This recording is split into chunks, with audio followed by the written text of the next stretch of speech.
বাচ্চাদের ব্রেকফাস্টে কিংবা টিফিনে খুব সহজে সামান্য ঘরোয়া উপকরণ দিয়ে মাত্র 10 মিনিটে এই রেসিপিটা বানাতে পারেন। বাচ্চা থেকে বড় সবাই কিন্তু এটা ভীষণ পছন্দ করবে।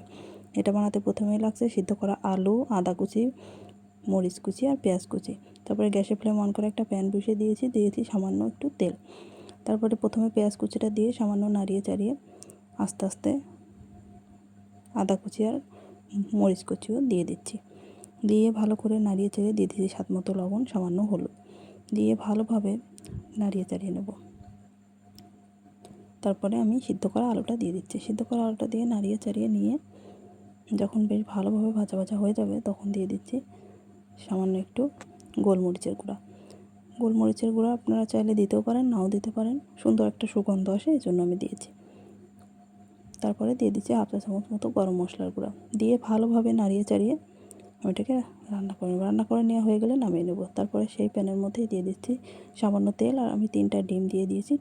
ডিম দিয়ে ভালোভাবে নাড়িয়ে চাড়িয়ে এভাবে ডিমের ভুজিয়া তৈরি করে নিয়েছি। নাড়িয়ে চাড়িয়ে এভাবে ভাজা ভাজা হয়ে গেলে এবার নামিয়ে নেব। নামিয়ে নেওয়া হয়ে গেলে এবার একটা মিক্সিং বোল নিয়েছি, তার মধ্যে দিয়ে দিচ্ছি একটা ডিম, দিয়ে দিচ্ছি হাফ চা চামচ মতো লবণ, এরপরে দিয়ে দেবো হাফ কাপ মতো ময়দা আর দিয়ে দিচ্ছি 1 চা চামচ মতো গুঁড়া দুধটা দিয়ে খুব ভালোভাবে নাড়িয়ে চাড়িয়ে নিয়ে এখানে নর্মাল টেম্পারেচারের আমি জলটা নিয়ে নিচ্ছি।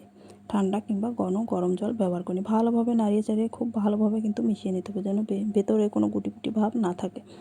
খুব ভালোভাবে নাড়িয়ে চাড়িয়ে একটা স্মুথ ডো তৈরি করতে হবে। ডোটা দেখুন দেখাচ্ছে, খুব বেশি পাতলা কিংবা বেশি ঘন হবে না। চামচের গায়ে দাগ কাটলে খুব তাড়াতাড়ি মিলিয়ে যাবে না, এমন একটা ডো তৈরি করতে হবে। এবার গ্যাসের ফ্লেম অন করে একটা প্যান বসিয়ে দিয়ে তাতে ডোটা দিয়ে বেশ ভালোভাবে ঘুরিয়ে এরকম পাতলা পাতলা করে রুটির মতো আকার বানিয়ে নিতে হবে। বানিয়ে আমি এভাবে সবগুলো বানিয়ে নিয়েছি। এরপরে সেই রুটিটা নিয়ে আগে থেকে বানিয়ে রাখা মিশ্রণটা দিয়ে দিচ্ছি। তারপরে ডিমের ভুজিয়াটা দেওয়া হয়ে গেলে দিয়ে দিচ্ছি টমেটো সস। আমি টমেটো হট সসটা ব্যবহার করেছি, আপনারা চাইলে অন্যটাও ব্যবহার করতে পারেন। এরপরে দিয়ে দিচ্ছি শসা কুচি, এরপরে দিয়ে দিচ্ছি বিট লবণ। তারপরে এটাকে আমি সুন্দর করে ভাজ করে নেব। ভাজ করে নেওয়ার সময় আগে থেকে বানিয়ে নেওয়া মিশ্রণটা থেকে আমি অল্প অল্প করে দিয়ে ভালোভাবে লাগিয়ে নিচ্ছি। আমি যেভাবে দেখাচ্ছি এভাবে লাগিয়ে নেবেন, তাহলে আটকে থাকবে, খুলে যাবে না ভাজার সময়। এজন্য এভাবে আমি আটকে নিচ্ছি, ভালোভাবে আটকে নেব। এভাবে আমি সবগুলো বানিয়ে নিয়েছি। দেখুন কত সুন্দর আটকে গেছে। এভাবে করে সবগুলো বানিয়ে নেব। বানিয়ে নেওয়া হয়ে গেলে এবার গ্যাসের ফ্লেমটা অন করে একটা প্যান বসিয়ে দেবো। দিয়ে দিচ্ছি তাতে সামান্য তেল, আপনারা চাইলে বাটারও ব্যবহার করতে পারেন, তাতে খুব সুন্দর একটা ফ্লেভার আসবে। এরপরে আমি আগে থেকে বানিয়ে নেওয়া সেটা দিয়ে দেবো, দিয়ে ভালোভাবে উল্টে পাল্টে আমি ভেজে নেব। এটা 2-3 মিনিট ভাজলেই হয়ে যাবে, খুব বেশি সময় লাগবে না। এই যে ভাজা হয়ে গেলে আমি নামিয়ে নেব। এভাবে করে সবগুলো দেখুন আমি কত সুন্দর করে ভেজে নিয়েছি আর কতটা সফট হয়েছে দেখেই কিন্তু বোঝা যাচ্ছে। এরপরে দেখুন আমি কেটে নিয়েছি, ভেতরটাও কিন্তু ভীষণ সুন্দর হয়েছে।